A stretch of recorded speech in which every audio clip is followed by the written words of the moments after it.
This is the Roots and All podcast, and I'm your host, Sarah Wilson.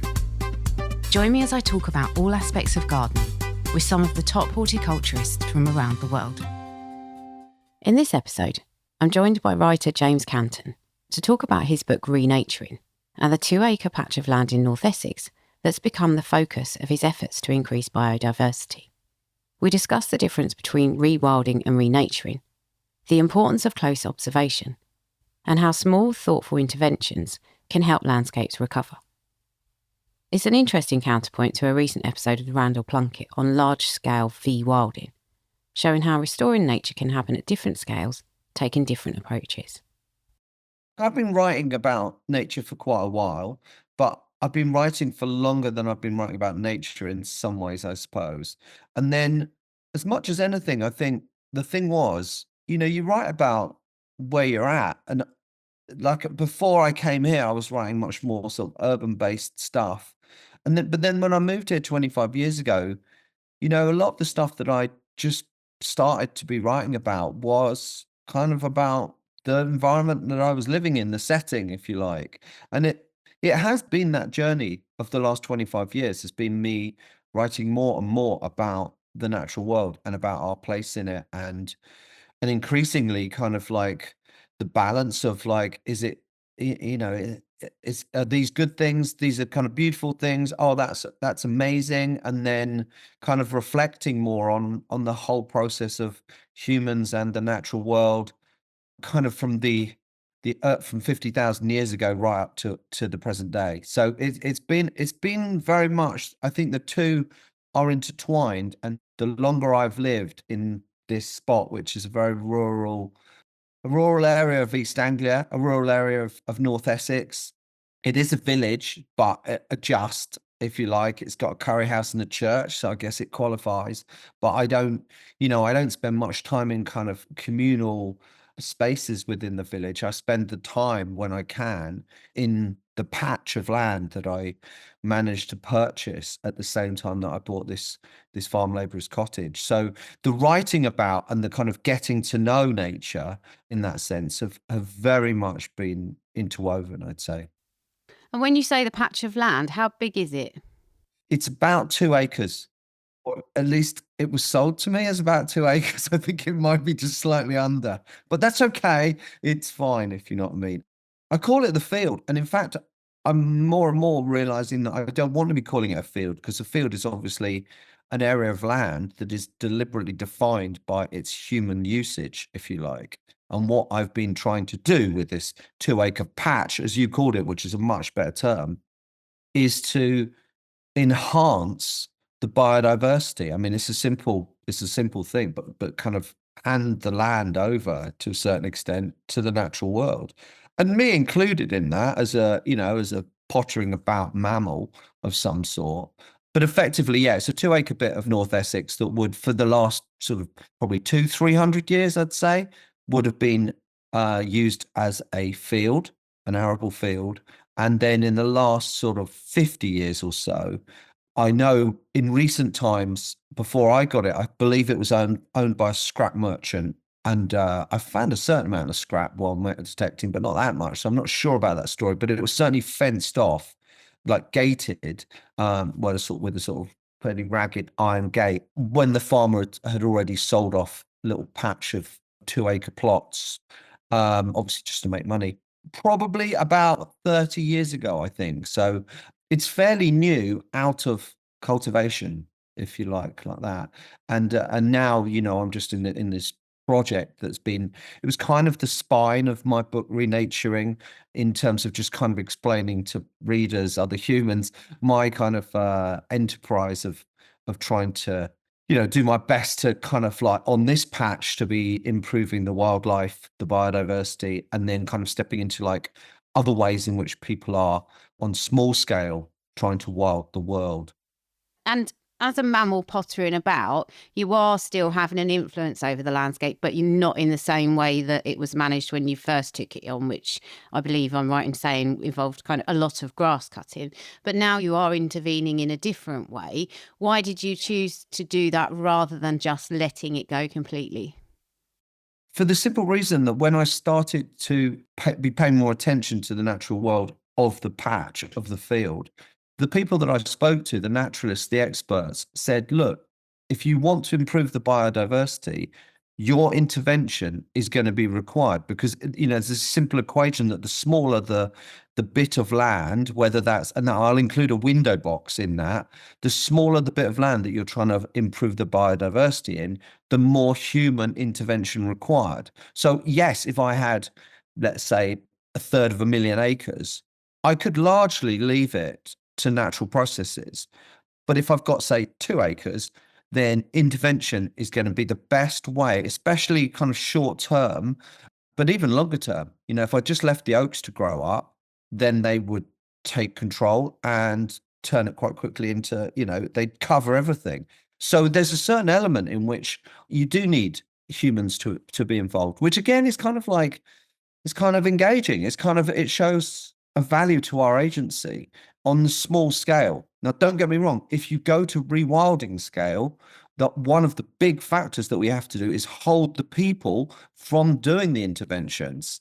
And it's a different kind of process that we're looking to enhance, which is things like ensuring that there are apex predators, etc. Now, in some senses, maybe an apex predator on my 2-acre patch is a kind of romantic concept, but it's basically me and my cat, I suppose, is an apex predator out there, well, of some sort. So essentially, my intervention in the field and my ongoing interventions are dictated still by improving biodiversity. So you refer to it as renaturing rather than rewilding, and is that because of the scale of the land? Yeah, absolutely, Sarah. I mean, and again, this is not my concept that I've come up with. It's a word that a very, very renowned naturalist from these parts, Chris Gibson, kind of said to me while walking the field with me in the early days, probably 10 years ago, I think, well, something like that. Because I'd sort of said to him, oh, Chris, can you come over? We can walk around the field and da-da-da. And then I'd said to him in that way that some men do, I'd started to explain to this expert naturalist what I was doing. And I said, yeah, I'm rewilding the field, Chris. And he said, oh, right. And he's very polite and and then he said, well, look, what you're doing, it's not rewilding, it's renaturing. And that was my sort of first entry into this really important, it's a really important distinction, I think, even globally, with the idea of at what scale is an intervention taking place in nature to try to improve the wild, if you like, if I could put it like that. If it's small scale, and by small scale, I mean up to potentially tens of thousands of acres, then it's renaturing. Because there are some key things in the notion of rewilding as it was conceived in the early 90s that need to take place for those processes to happen naturally. Well, the example I use, I've kind of looked into, is like Yellowstone, for example, which is 64 miles by 53 miles. That's the scale that rewilding is kind of like looking to take place on. And the reintroduction of wolves there in the 90s has created this kind of incredible trophic shifts, ecological changes on a far quicker scale than even the naturalists and the ecologists overseeing the project kind of saw. So that's proper scale rewilding. And I think we've got into a little bit of a confusion about the use of the term rewilding just for, willy-nilly human kind of like, oh, yeah, I'm rewilding my garden. Oh, are you? Okay. You got any wolves on there? No. Okay. Well, let's call it renaturing, shall we? Do you know what I mean? That kind of thing. That's where my kind of comeback is going to. But just because I want to keep the term rewilding for what it really is. And I think globally, this is what I mean. Globally, we need to be looking on that scale. But then on smaller scale, we want to be encouraging humans all over the place to be involved in trying to wild the world. So it's a kind of, it's trying to keep both things going, two plates in the air, however you want to see it. I would like to come back to rewilding a little bit later on, but I was interested by your experiences with Chris, and you do meet a lot of very well-informed people on your travels.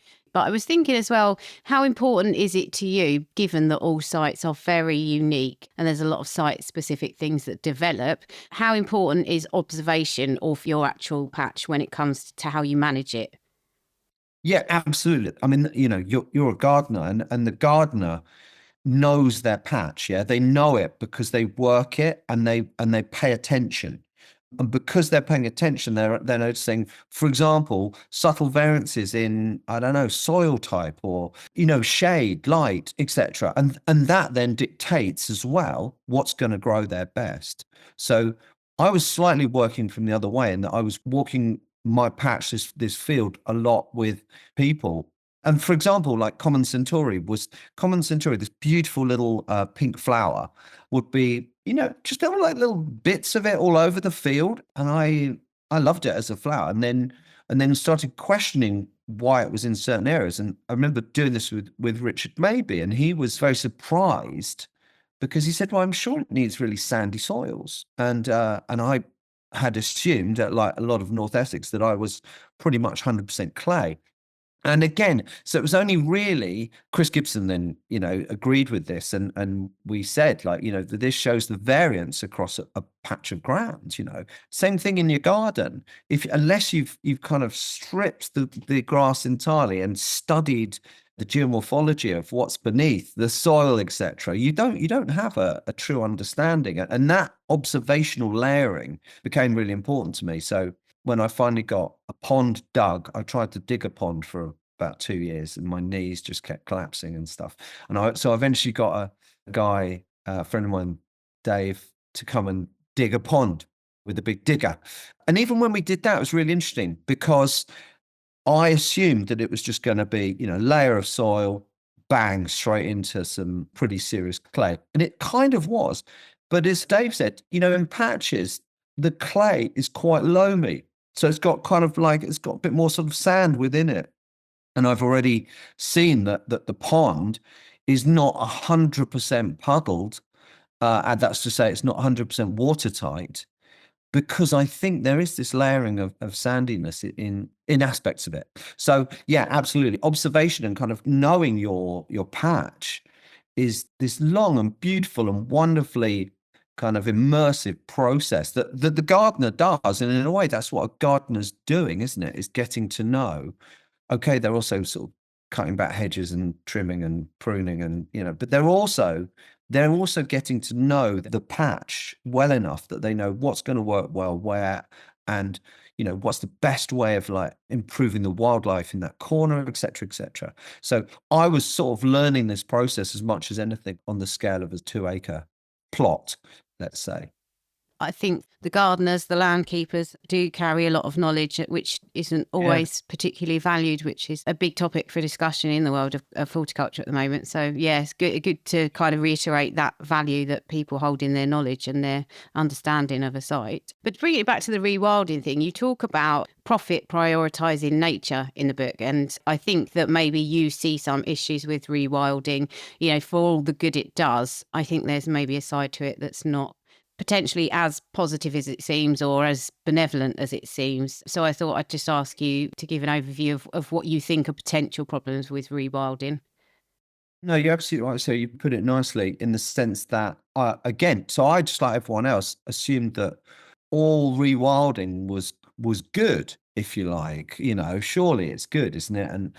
And it was really, again, so what my practice is to speak to experts and then take on what they've said and kind of feed that into what I'm writing. So as I say, with the field, speaking to Chris Gibson, expert naturalist, and pretty soon after that first conversation with Chris in the field about rewilding, etc., I thought, right, I need to speak to some rewilding experts, like proper grown-up rewilding experts. So one of the people I spoke to was Guy Shrubsole, who at the time was working for Rewilding Britain, and it was really great to speak to. And he guided me to someone who I think it's fair to say is probably the leading academic on rewilding, certainly in the British context, which is Professor Steve Carver at Leeds University. And Steve was kind of mind-changing for me. Had a fantastic conversations with him and email exchange, etc., etc. And essentially what Steve got across to me in a British context, and this is what we were discussing as much as anything. I mean, we spoke about rewilding on a global scale as well, but in the British context, you can understand that the problem is how much space we've got. So we haven't got much space. And then one of the key things again, if you zoom in even further, you go to, say, the English context, it does also operate particularly well in Scotland, I think, is who owns the land. So it's a land ownership issue. And England tends to be kind of like, not entirely, but it's boxed up into what we can call the English landscape estate model. And that's where rewilding has kicked in. So instead of the scale being sort of tens of thousands of acres, or even, I mean, rewilding Ukraine's just kicked in with 1/3 of a million acres. They have the scale to be doing that. What we've got is things like Net, who's led the way. So it's a few thousand acres that was an old English estate that has then failed and then has moved to rewilding. But there are some problems with that. And Steve was the person that put me onto this. And this idea of the English estate rewilding model is problematic for lots of reasons. An easy one to understand, I think, is that there's no apex predator. So that you're not fencing it and then sticking a wolf or two on there.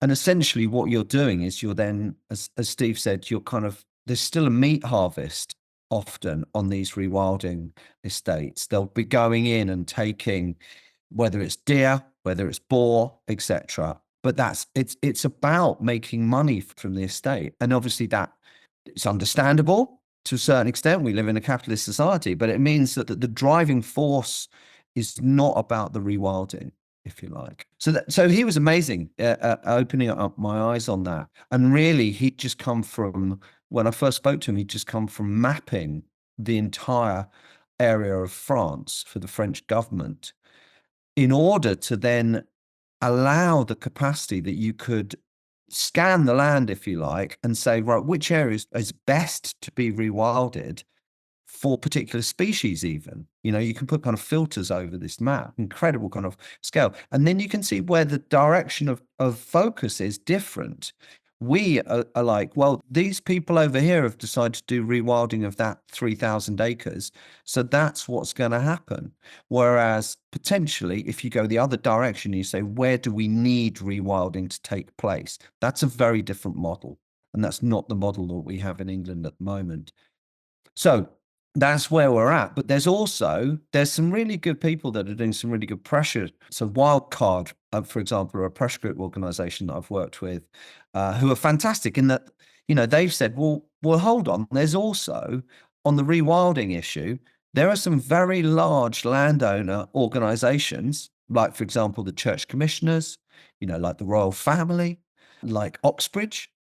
Why aren't they, or could they not be doing more at leading the rewilding movement within Britain, declaring that they're going to rewild a massive area?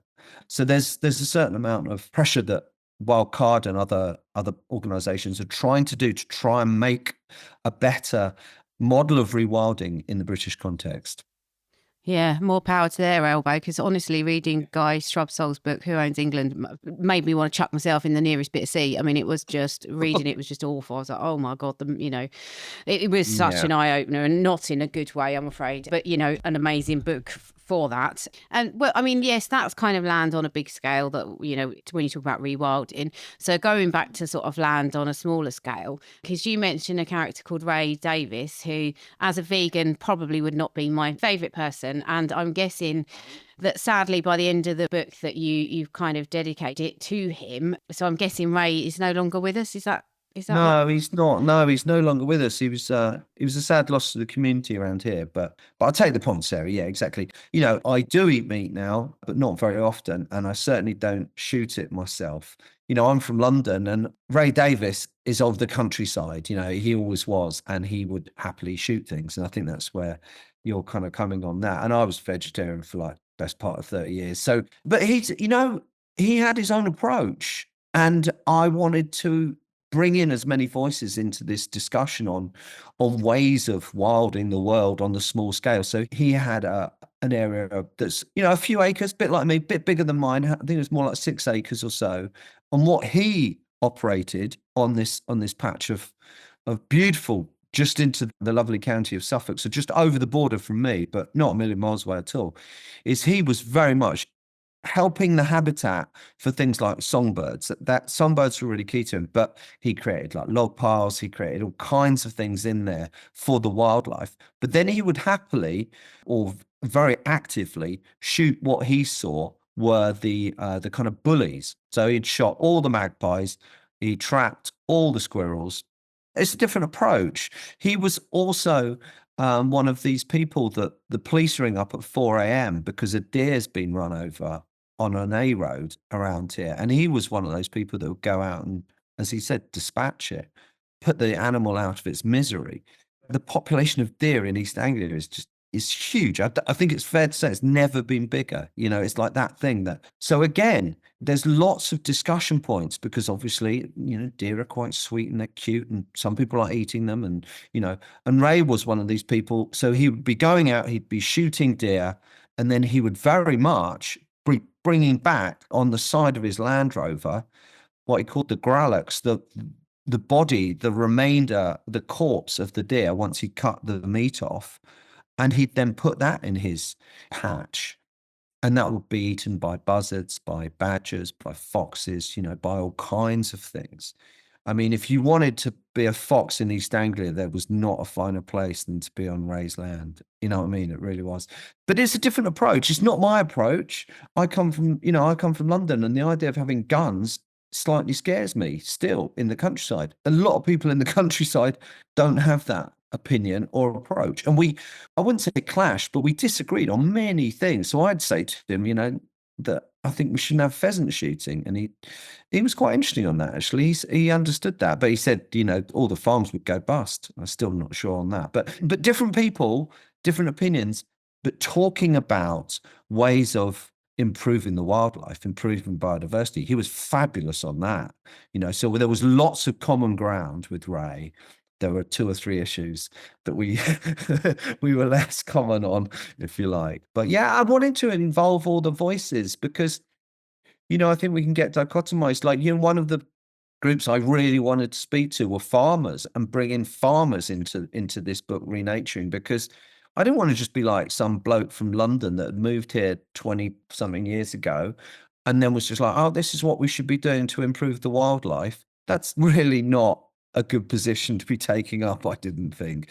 So yeah, one, you know, big section of the book is talking to farmers and speaking to farmers that are doing amazing things. And some farmers are shooting things and some aren't, but some farmers are also doing amazing things with wildlife, sticking lots of ponds in and celebrating the improvement of damselflies in their area, you know, that kind of thing. And I wanted to get that voice out and that conversation as well. Yeah.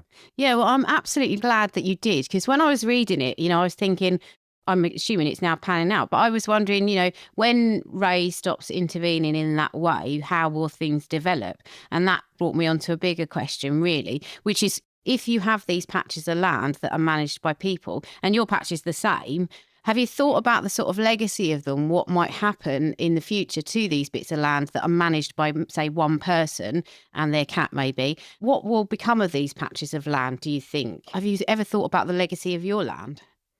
You know, I hadn't in that sense, because maybe you just like ignore your own mortality, if you know what I mean, or try to, or the notion of. But a couple of people said it when I've been on tour, kind of like doing these talks with the book of Renaturing, and a couple of people said, you know, have you built it into your will that plot of land needs to be, you know, left as it is, or, you know, managed? And I haven't, to be honest. I know with Ray's patch, that was one of the things he was most conscious of.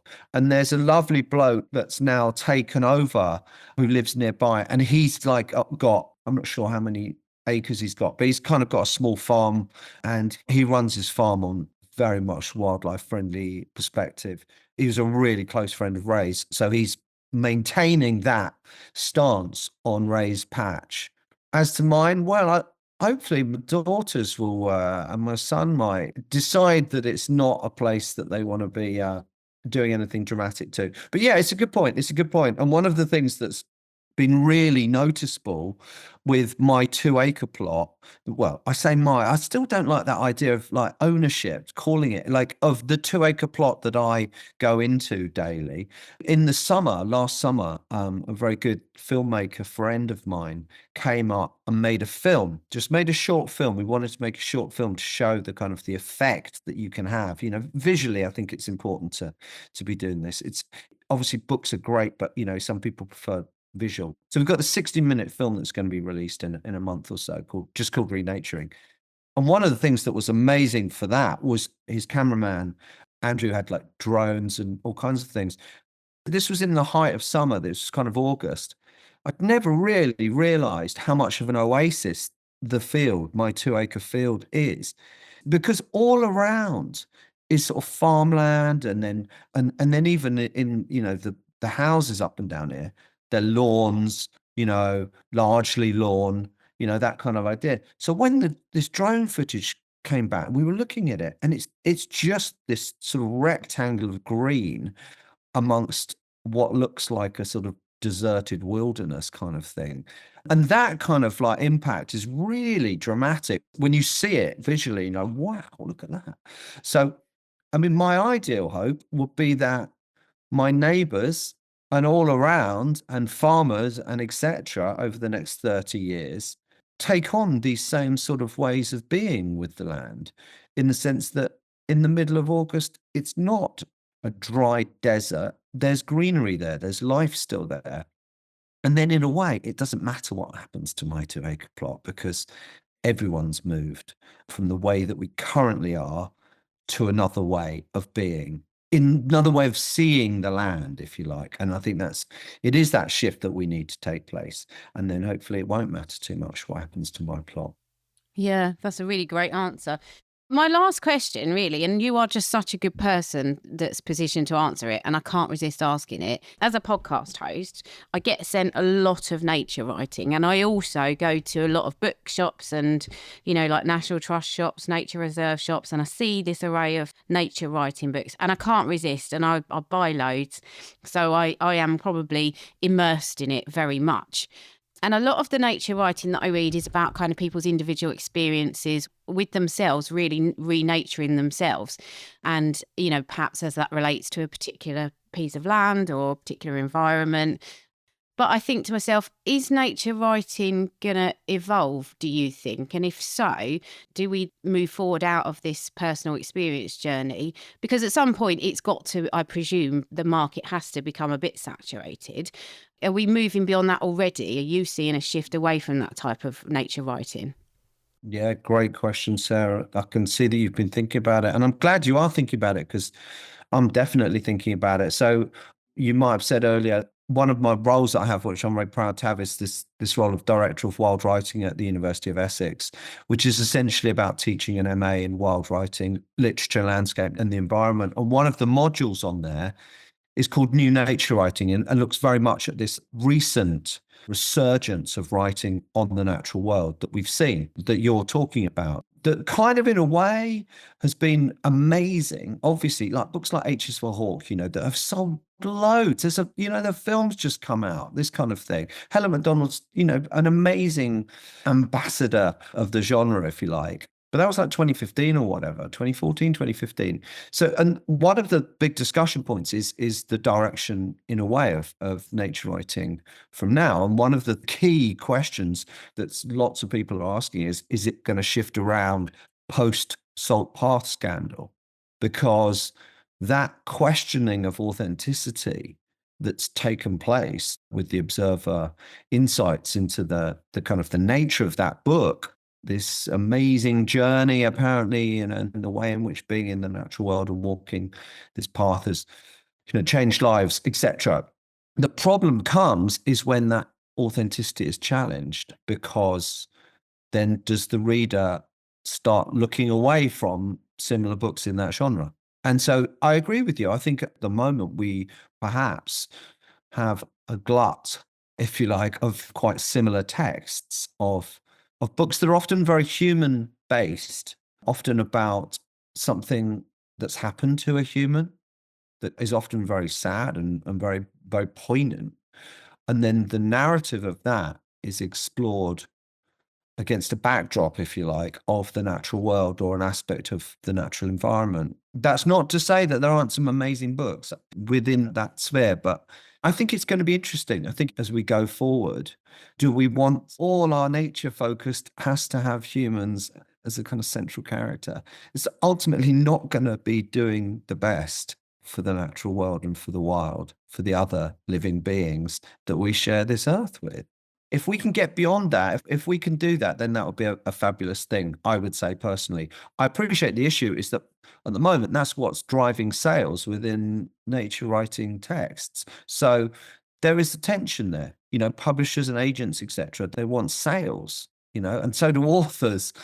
But yeah, trying to step forward within the genre of what's often called new nature writing. I know some people don't like the new bit of it, but I think if you compare nature writing in the last 20 years compared to how it was, say, 50 years ago, there weren't many women that were doing any nature writing, for example. They tended to be very white male as authors. So it's been a good thing. There's no doubt about it, but it's just like, can it evolve? Can it go in new directions?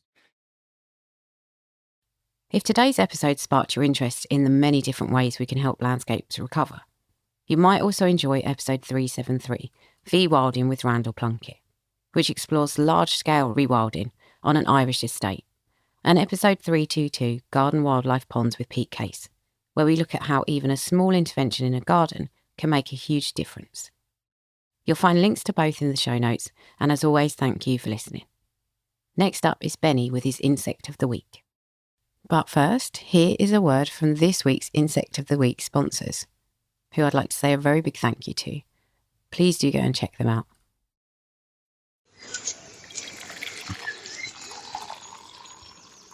There's nothing like a nice cup of coffee outside on a spring day. Hello from the Roasting House. We're a small, family-owned coffee roastery based in South Yorkshire. We love coffee, but we're also passionate about protecting nature and trying to keep our footprint as small as we can. At the Roasting House, we offer delicious coffees from around the world, carefully selected from farms that use nature-friendly methods such as shade growing, soil conservation, and maintaining wild areas for native wildlife. We roast in small batches using an energy-efficient roaster and filter the smoke to remove carbon to reduce air pollution. Roasting House coffee is packed in home compostable packaging, and we know that it actually breaks down because we've tested it in our own compost heap and worm farm. Order at roastinghouse.co.uk, and if you mention Roots and All or the Insect of the Week at checkout, we'll send you 25% extra free coffee as a thank you for supporting us. The European orchard mason bee, scientific name Osmia cornuta. This is a really exciting bee to talk about today. I love the mason bees. I love the osmias. It's really exciting because this is actually a new species to Britain from, we think, 2014. That was the first record in London, and Dusty Gedge found it. It's a really beautiful species to look at. In appearance, it's kind of highly contrasting, deep black, and then the abdomen is kind of a red/orange. The males have a white face and longer antennae, and the females have horns, little horns. They're quite subtle and they're hard to see unless you get a close up, but that's what the epithet of the scientific name relates to. So Osmia, the genus, comes from the Greek osme, which is related to scent or smell. So I'm not how that relates, but the epithet cornuta is from the Latin of horned, and the females do have these little horns, which are very sweet when you look at them up close. Wonderful kind of bee. There are a couple of doppelgangers that could be very easily confused. We have the Osmia bicornis, another horned mason bee. This is a species that's been here much longer, and that one emerges usually a couple of weeks later, but there's lots of crossover with these bees. I'm seeing both of them at the minute, which could be very confusing because both of those species nest in bee hotels and cavity. There's another bee, Osmia bicolor or bicolor, which nest in snail shells, which looks very similar in terms of coloration, even more similar than Osmia bicornis. So you've got these three species, Osmia cornuta, Osmia bicornis, and Osmia bicolor. Two of them nest in kind of cavities and bee hotels. So those are the two you're more likely to see. Osmia bicolor nests in snail shells in kind of more pristine wild habitat, meadows and similar conditions. So if you've got bee hotels in a very sunny position and you've got holes ranging, I always advise between 2 and kind of 8 or 9 millimeter diameter. The 6 millimeter to 9 millimeter diameter are the ones that you may well see the osmias in. They sometimes squeeze into smaller holes. They sometimes utilize slightly bigger holes. But Osmia cornuta is slightly bigger than Osmia bicornis as well. Osmia bicornis' common name is the red mason bee, so you may have heard that term when people talk about bee hotels. Osmia cornuta, or the European orchard mason bee, creates cells with mud, wet mud or clay, similar to Osmia bicornis. The finishing plug is also a thick mud or a clay, and the female only provisions and does the work for the reproduction after the mating. So females create roughly 10 to 20 brood cells per nest, and then each cell contains an egg and a pollen provision. So bees usually provide pollen for their young. Bees are vegetarians, remember, and that is kind of all that's required, really. So sunny positions, cavity of the right diameter and depth. Depth is also very important. If you're creating habitat for bees like this, you want to be ideally aiming for 15 centimeters or more if you can. It's quite tricky and kind of smaller bits of wood. Hence, the natural examples being in soft cliff and very large trees with decay. But this is a bee that's on the wing right now. It's really exciting to kind of keep an eye out for. They can be quite fast in the sun, so it's really good to get some photos and then have a look later to see if you can pinpoint which species it is. But as many pictures as possible. And as always, please do record on the apps, iRecord or iNaturalist, so we have those records and we know where they are, how far it's spread in this new species, and what dates they're around every year. So I really hope you see one. It's absolutely beautiful. I will be posting a picture on the Instagram so you can see one. You can download or listen to the podcast direct from the website rootsandall.co.uk. Please also check out my Patreon, where you can make a one-off donation or take out a monthly subscription to help support the podcast. Because if you enjoy the show, please help it continue. I also have a GoFundMe where you can make a one-off donation. Even a one-off donation of £1 helps, and I'll be really grateful for your support. So please go to Patreon or GoFundMe and search for Roots and All Podcast.